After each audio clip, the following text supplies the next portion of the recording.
Baik, bismillahirrahmanirrahim. Alhamdulillahirabbil alamin wa bihi nasta'inu ala umuri dunya waddin. Shalatu wassalamu ala asrofil anbiya'i wal mursalin sayyidina wa maulana Muhammadin.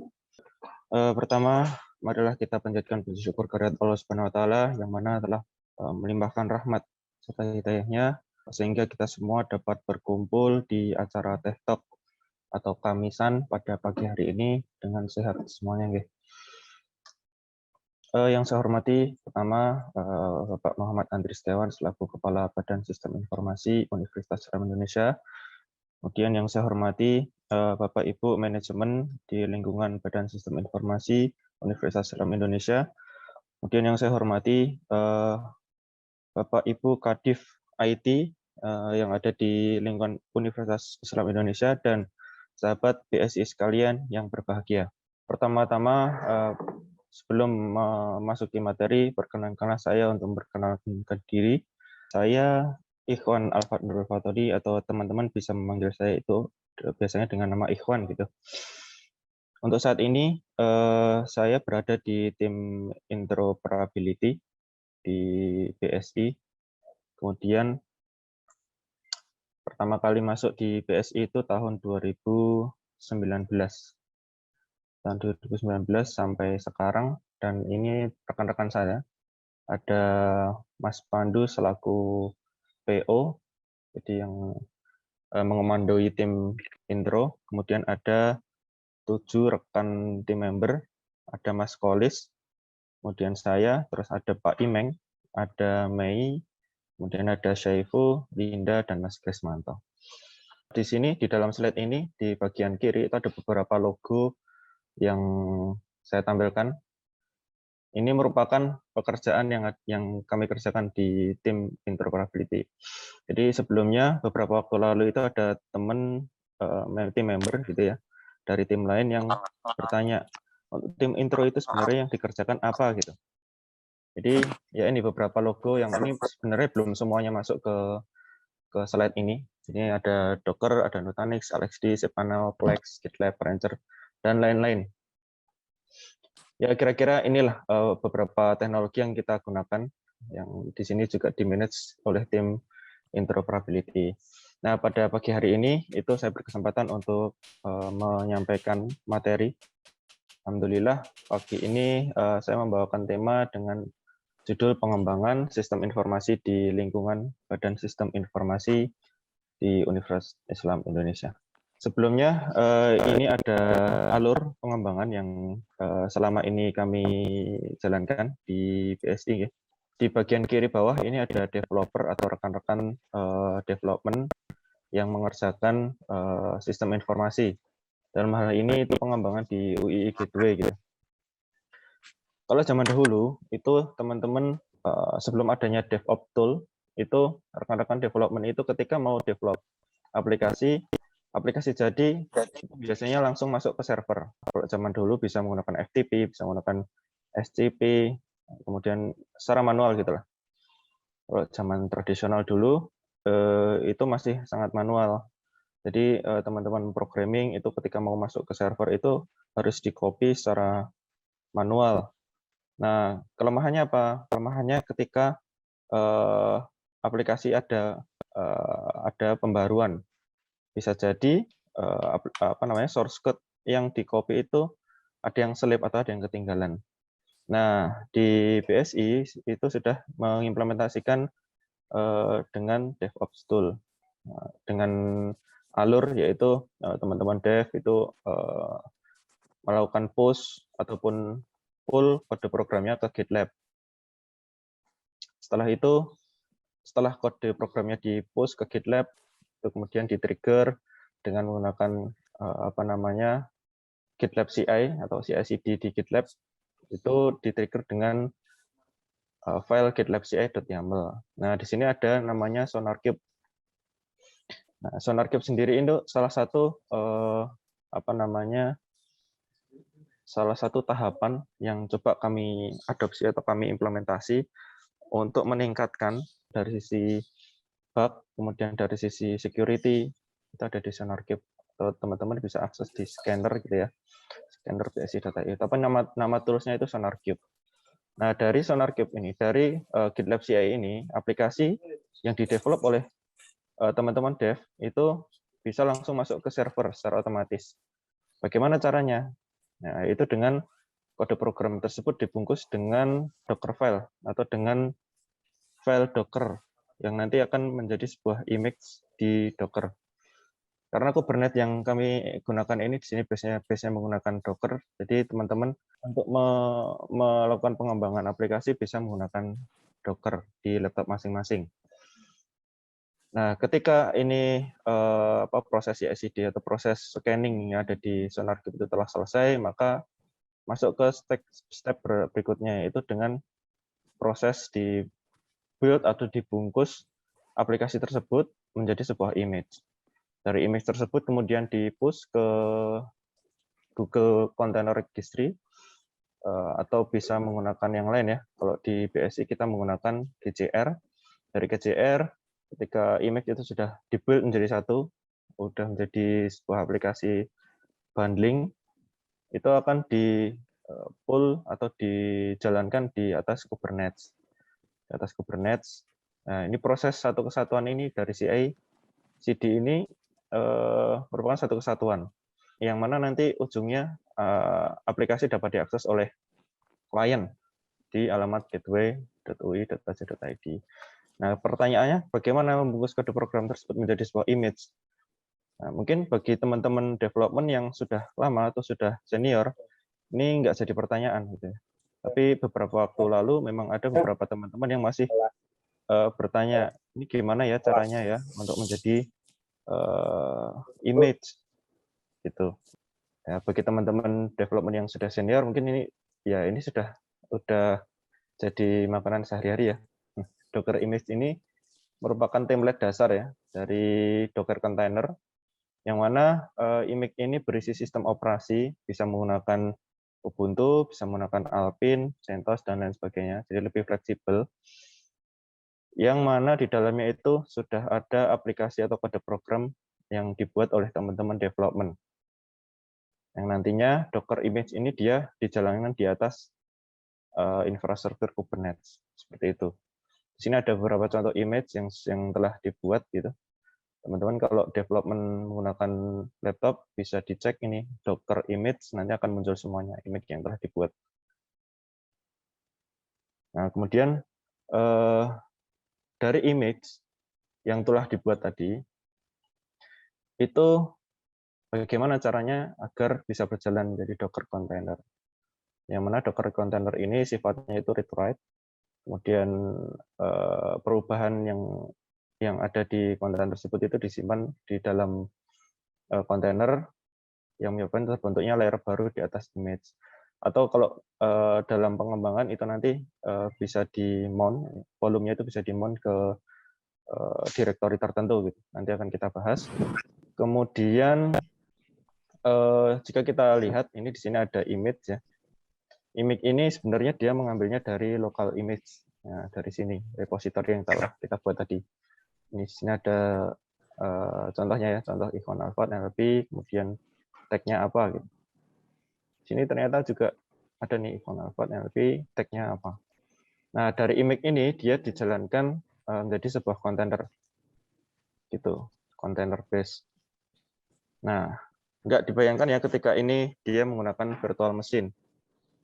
Menggunakan virtual machine ini ada berapa sendiri ini? 1, 2, 3, ada banyak. Nah, dari banyak ini kan kemungkinan untuk penggunaan resource development itu akan lebih besar. Nah, oleh karena di sini setelah ada Docker yang dapat meminimalisir penggunaan resource dari laptop masing-masing developer, jadi bisa lebih simpel gitu.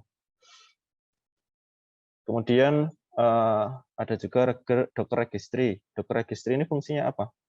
Docker Registry ini fungsinya untuk menyimpan image yang telah dibuild dari proses, kalau sudah menggunakan CI/CD ya dari proses otomasi CI/CD-nya, kalau masih manual ya berarti dari proses manual dengan menggunakan Docker build nt, kemudian nama dari image-nya gitu. Sini ada contoh menggunakan Docker Hub. Docker Hub itu salah satu repositori yang disediakan secara gratis, namun juga ada yang berbayar. Saya contohkan di sini ada image-nya Ikhwan Alfat, kemudian NLP. Nah, dari Docker Hub ini bisa digunakan oleh publik ataupun juga bisa di private. Namun di BSI kita untuk repository image kita menggunakan Google Cloud Platform, yaitu dengan layanannya GCR atau Google Container Registry.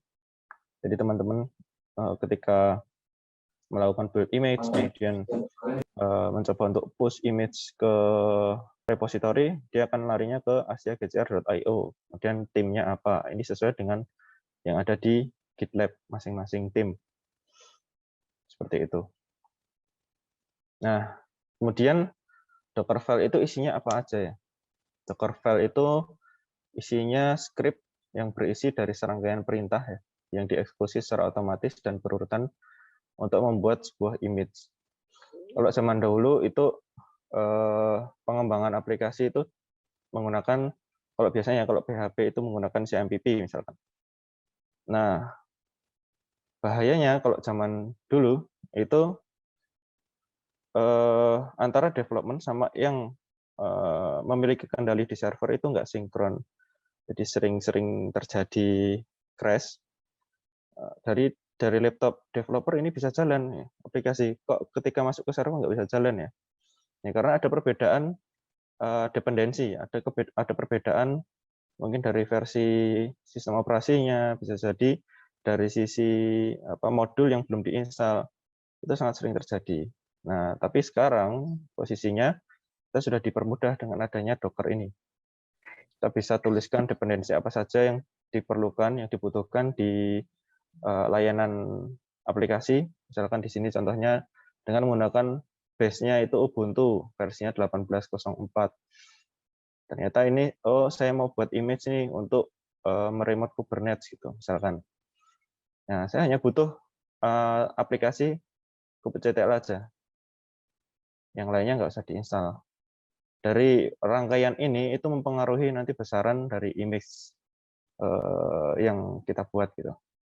Ini contoh dasar, contoh simple dari Docker file. Di sini ada beberapa layer. Bisa mungkin untuk run ini misalkan masih dalam satu kesatuan itu digabung jadi satu kesatuan. Jadi tidak terpisah seperti ini. Seperti itu. Kemudian di sini ada contoh build dari Docker file tadi. Jadi prosesnya dari file script yang ini bagaimana caranya biar dia bisa menjadi sebuah Docker image gitu.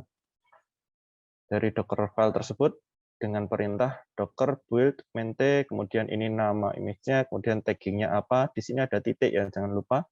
Titik ini merupakan lokasi dari Docker file-nya. Jadi ini bisa jadi ini tidak titik ya. Ini bisa jadi ini lokasi directory yang ada di yang isinya itu Docker file ini. Nah, di sini coba kita lihat ada beberapa proses yang dijalankan secara otomatis ya, ini semua. Dia akan melakukan install, dia akan mengambil image Ubuntu 18.04 ini dari Docker, kemudian setelah ini berhasil di pull, dijalankan, kemudian diinstal dengan beberapa dependensi yang sudah kita tuliskan di dalam Docker file. Seperti itu. Kemudian setelah image tadi itu berhasil dibuat, bagaimana cara menjalankan Docker image tadi gitu ya. Command simpelnya itu seperti ini untuk menjalankan Docker-nya tadi. Docker image yang telah kita buat. Di sini ada Docker run main rm. Jadi main rm ini untuk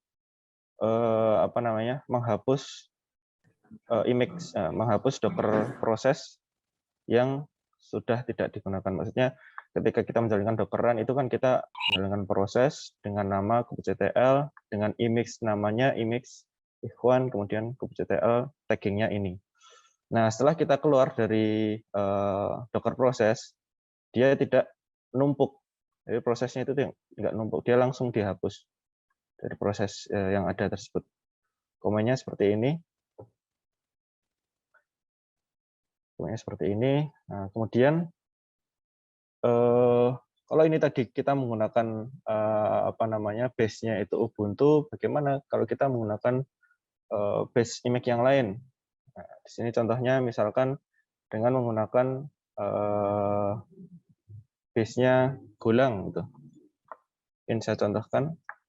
Di sini menggunakan base image-nya Golang, versinya sekian, pakai Alpine 3.8. Kemudian ada deklarasi untuk work directory.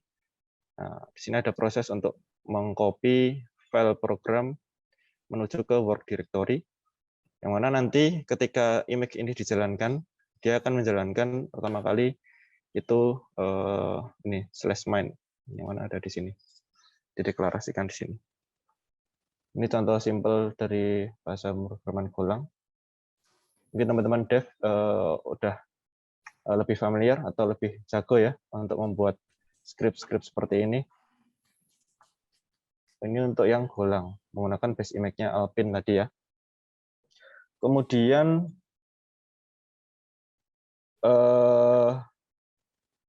dari proses tersebut bagaimana ketika saya nih misalkan sedang mengembangkan aplikasi dengan bahasa Golang, bagaimana saya mau melakukan pengecekan apakah kode saya ini sudah berjalan atau belum di laptop. Dengan cara ini komennya. Tadi yang pertama kali dijalankan itu tanpa menggunakan port, jadi tidak diekspos aplikasinya. Nah, ketika teman-teman ingin melakukan expose atau agar aplikasinya dapat diakses dari web browser, ini dapat menambahkan komen dengan shortcut-nya -p 80 7000. Kenapa ini 7000? Karena kontainer yang berjalan ini dia diekspos dengan port 7000. Sedangkan 80 ini port yang nantinya akan diakses dari aplikasi atau dari web browser yang ada di laptop masing-masing gitu. Dengan menggunakan image yang telah dibuild 002. Di mana image ini itu di dalamnya dengan menggunakan base image-nya Golang dengan versi Alpine 3.8 itu. Kemudian pertanyaannya bagaimana cara membuat base image ini gitu. Beberapa waktu lalu teman-teman ada yang bertanya, gimana cara membuat base image ini ya? Saya ada kebutuhan untuk melakukan pengembangan dengan menggunakan PHP misalkan, namun dengan versi PHP yang lebih tinggi, dengan versi PHP 7.4. Bagaimana cara membuatnya gitu. Ini di sini kami contohkan bagaimana cara membuat base image-nya.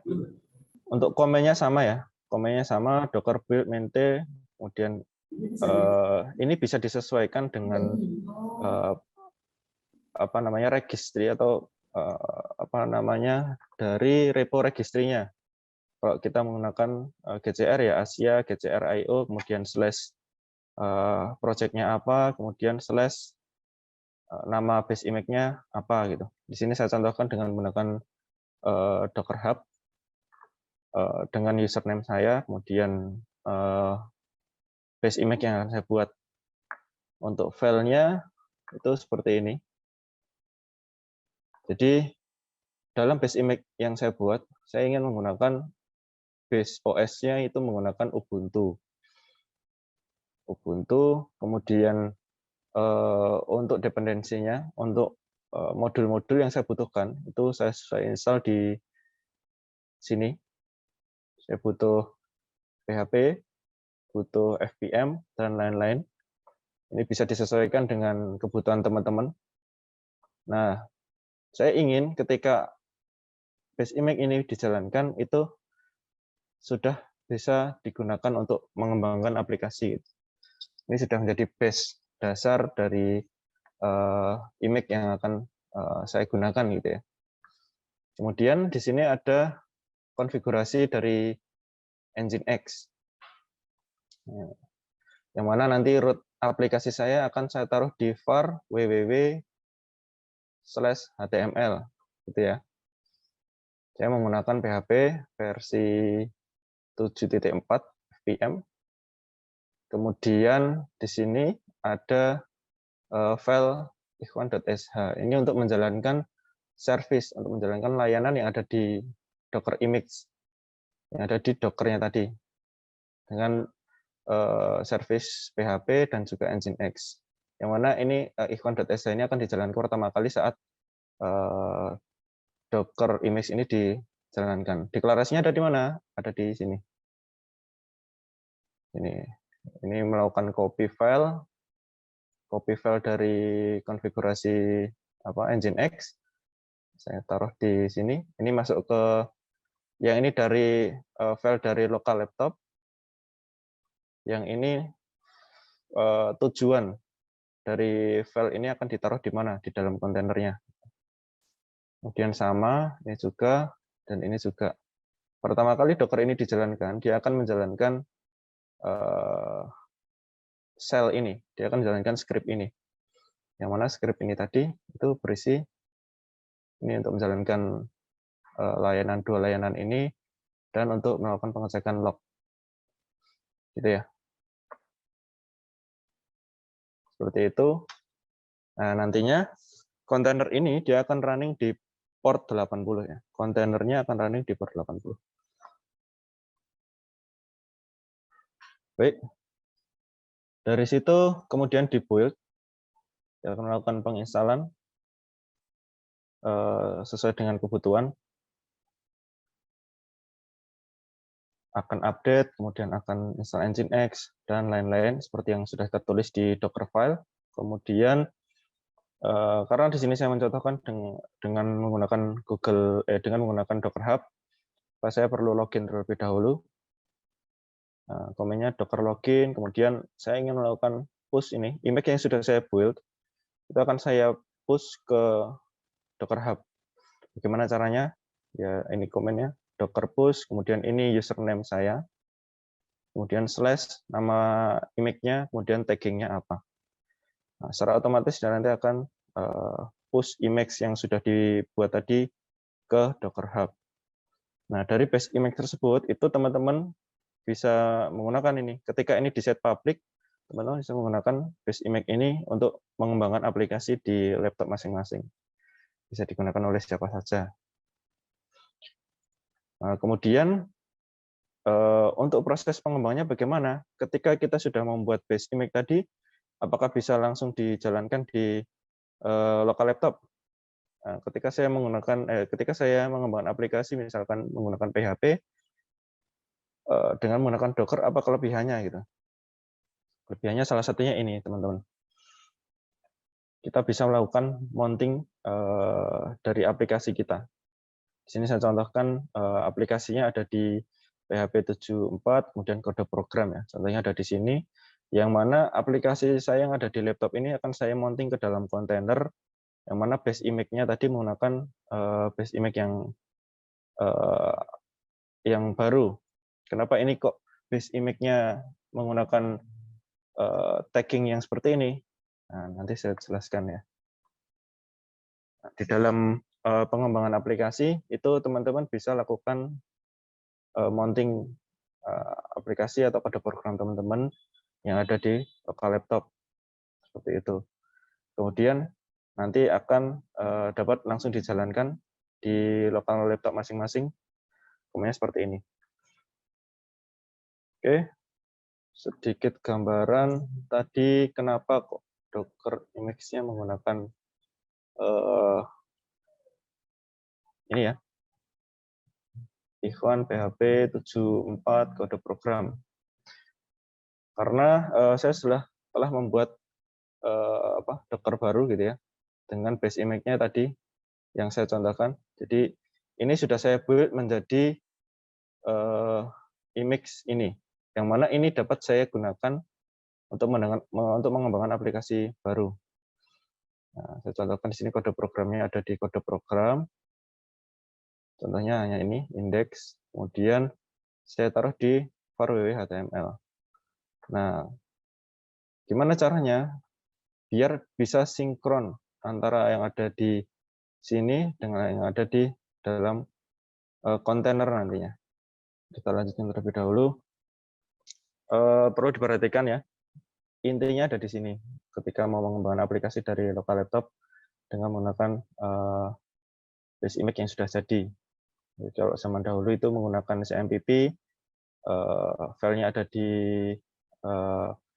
sistem C, terus kemudian ada di CMPP, itu htdocs. Nah, ini kita bisa custom. Aplikasi kita bisa taruh di dalam sini.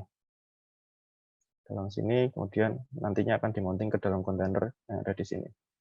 Mengapa kita mengimplementasi SonarQube atau scanning code di dalam alur proses pengembangan aplikasi di Badan Sistem Informasi? Nah, salah satunya itu untuk menjaga ini, meminimalisir adanya bug. Kemudian ada security issue langsung ketahuan. Kemudian maintain-nya itu seperti apa. Di sini ada standar-standar yang coba kita implementasi atau kita adopsi dalam pengembangan aplikasi di lingkungan BSI.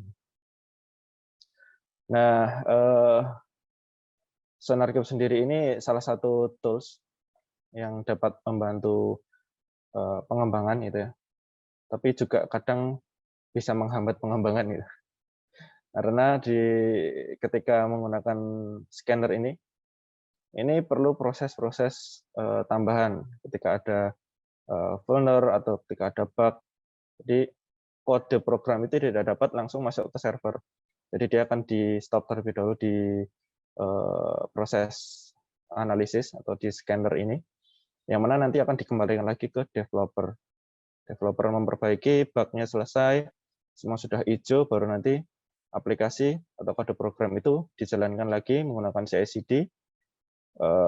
Dari CI/CD ini dia akan push ke Google Container Registry. Nah, dari Google Container Registry akan di-pull atau dijalankan di atas Kubernetes. Kebetulan di BSI menggunakan Rancher Kubernetes Engine sebagai manajemen cluster Kubernetes-nya.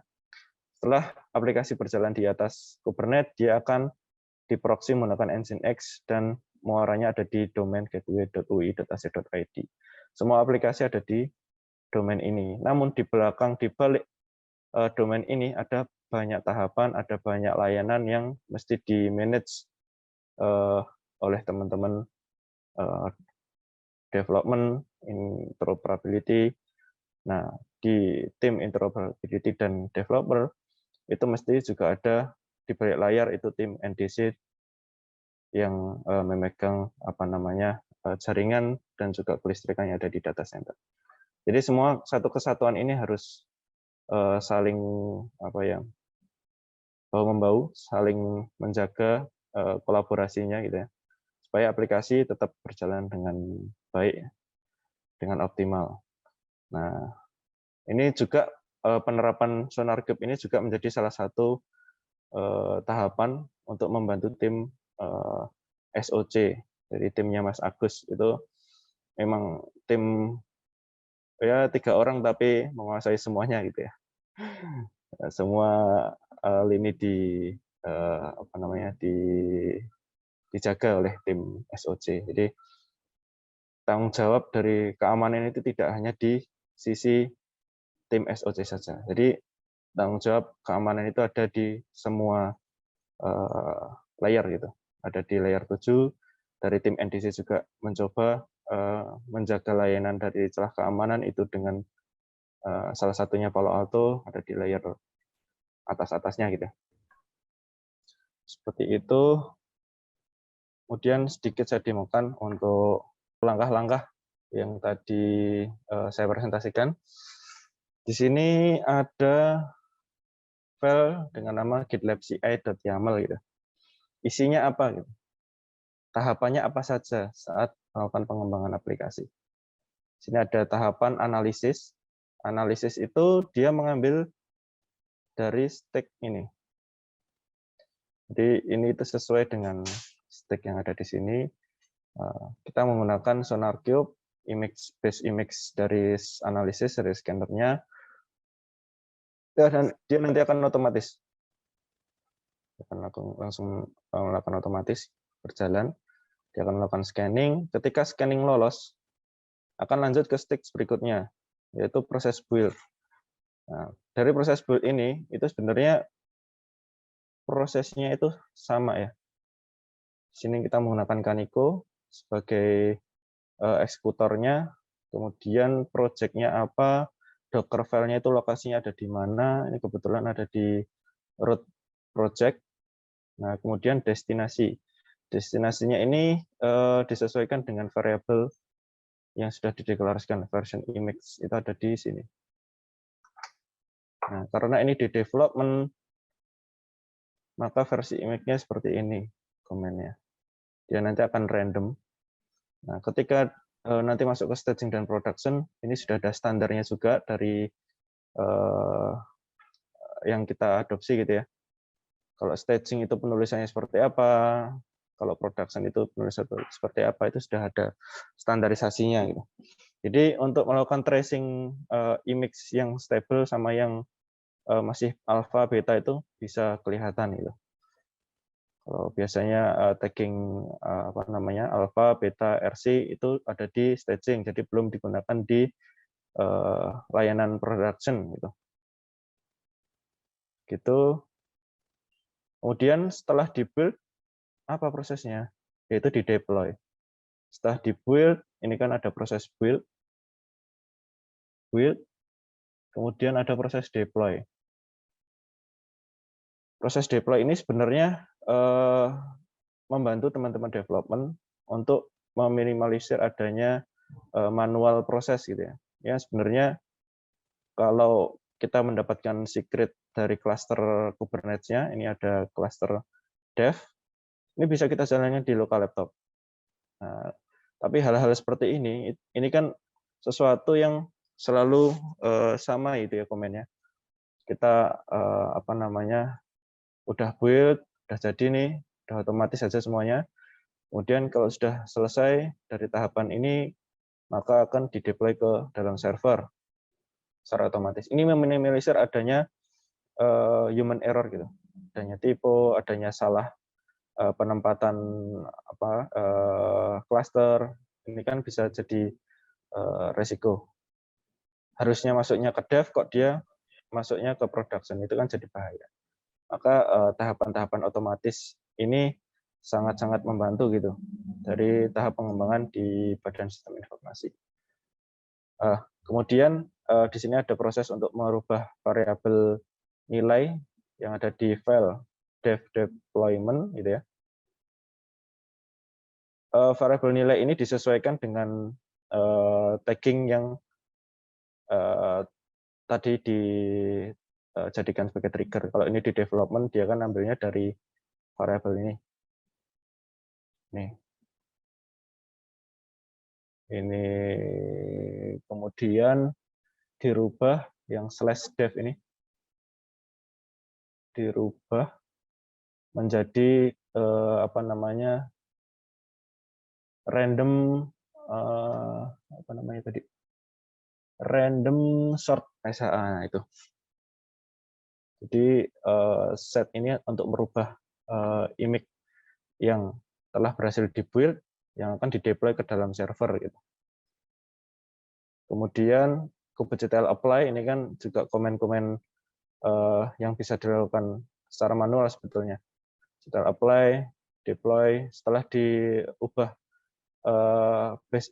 image yang akan dijalankan di server Kubernetes yang telah dirubah, dia akan dideploy. Dependensinya apa? Dependensinya ini build staging. Build staging itu apa? Ini. Jadi urutan-urutan ini mesti urut ya. Nanti kalau ada misalkan nih dependensinya salah atau belum ditulis, maka dia akan berhenti. Bisa dicek di mana? Ada di sini, di GitLab CI/CD. Nih, proses analisis.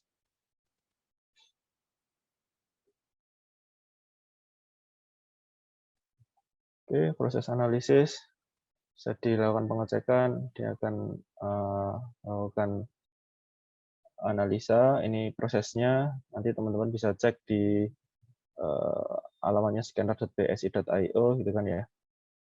Ini ada konfigurasi yang akan dijalankan. Nah, ini semuanya udah otomatis ada di scanner gitu.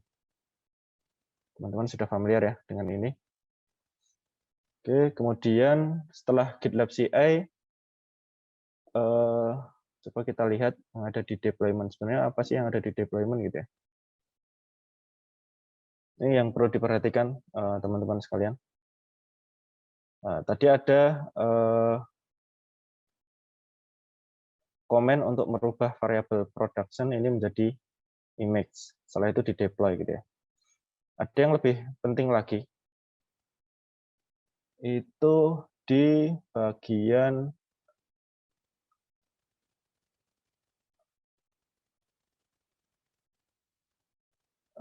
di bagian penggunaan resource. Bentar ya. Ada di bagian penggunaan resource yang ada di sini. Di deploy dev contohnya ya.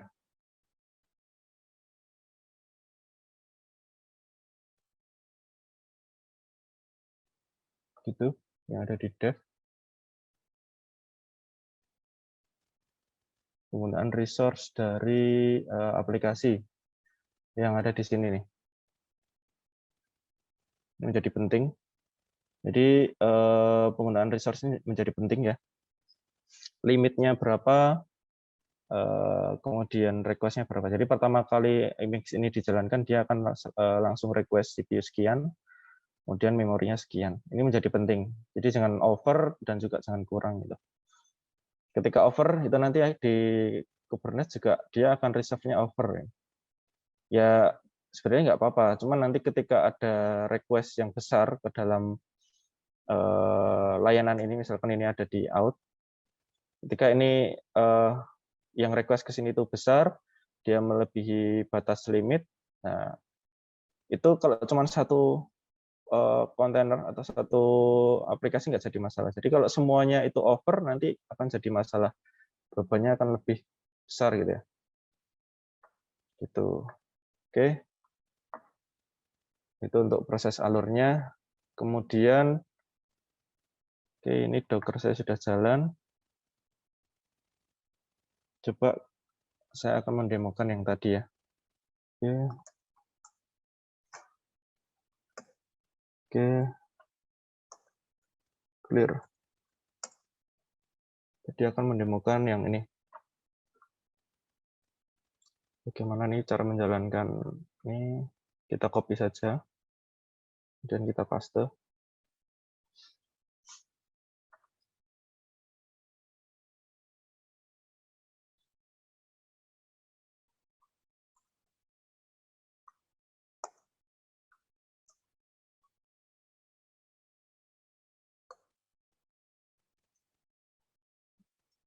PHP 74 ini akan jalan di port 80. Di volumenya, ini ya contohnya, volumenya ada di sini. Kemudian image-nya saya menggunakan image-nya yang ini aja, 003. Oke, ini sepertinya ada tipe ya. Oke, ya, dia ini udah jalan. Kalau kita cek Docker ps -a. Nah, ini sudah jalan ya, menggunakan image-nya Ikhwan PHP 74 003. Ya, dia berjalan pertama kali dengan menjalankan ikhwan.sh dan dia akan berjalan di port 8080. Ini kontainernya dan ini akan bisa diakses dari lokal laptop. Nah, localhost.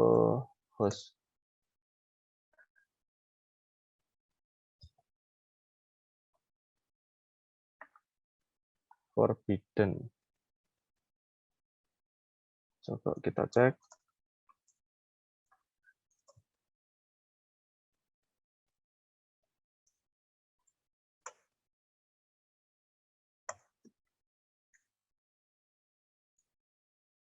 Oh,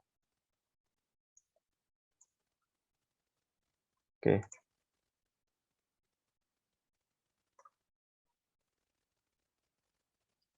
Sepertinya memang ini kemarin ada salah config ya. Ini sepertinya permission-nya sih.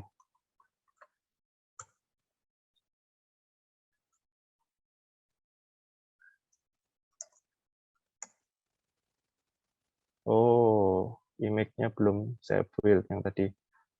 Ya, pokoknya teman-teman kalau mau melakukan update aplikasi itu komennya dengan yang ini tadi. Yang ini gitu ya.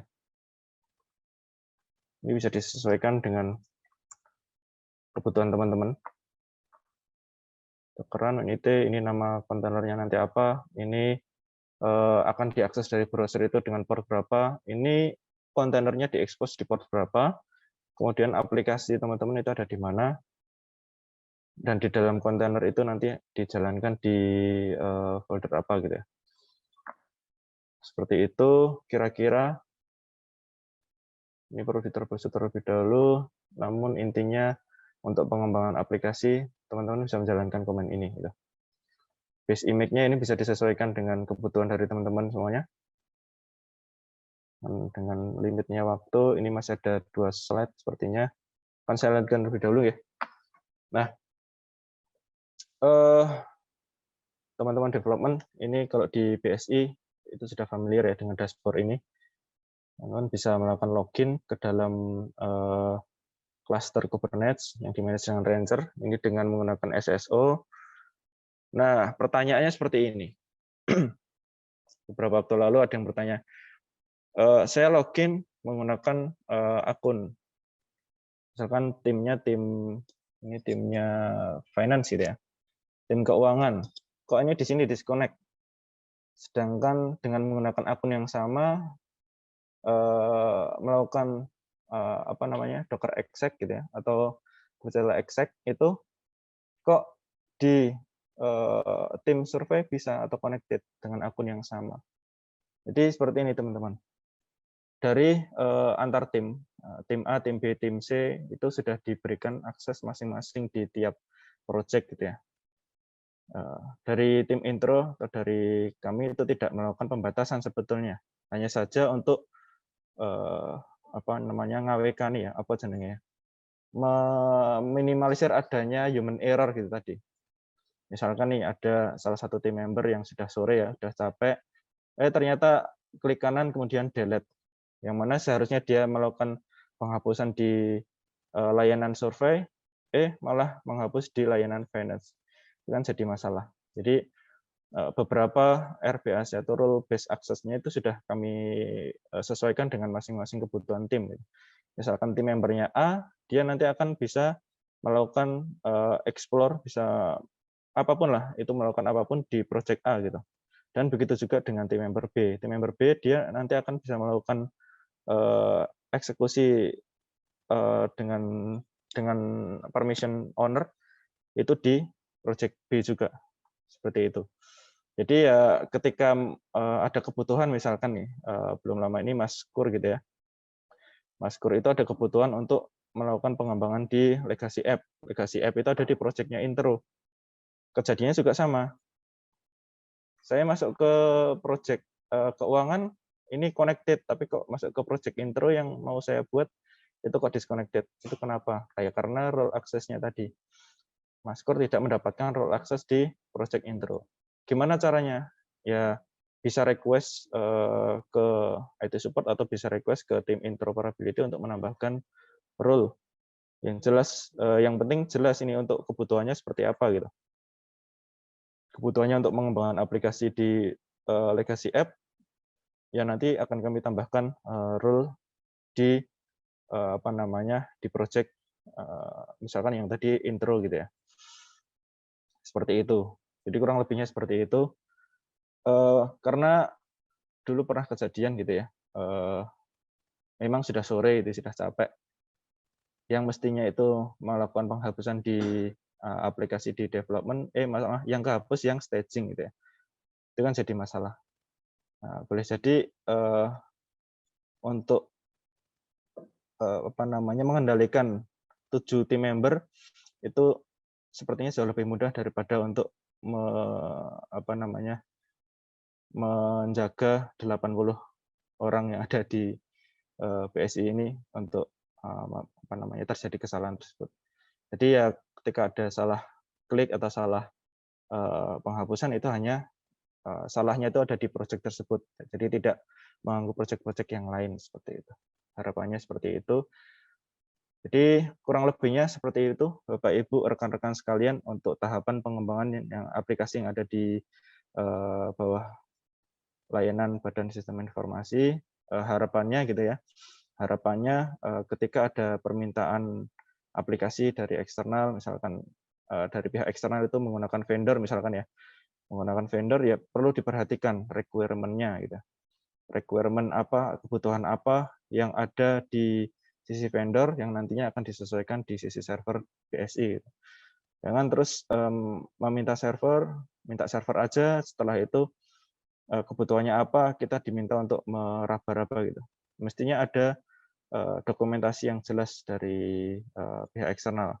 Kalau di pihak internal BSI, mesti sudah ada dokumentasinya, salah satunya yang ada di Docker file tersebut gitu, yang tadi sudah saya jelaskan. Nah, harapannya seperti itu. Semoga apa yang saya paparkan, apa yang saya jelaskan di pagi hari ini dapat menambah wawasan Bapak Ibu, rekan-rekan sekalian. Saya memohon maaf apabila ada salah kata, salah ucap dari saya yang saya sampaikan. Semoga pagi ini bermanfaat. Saya cukupkan. Terima kasih. Assalamualaikum warahmatullahi wabarakatuh.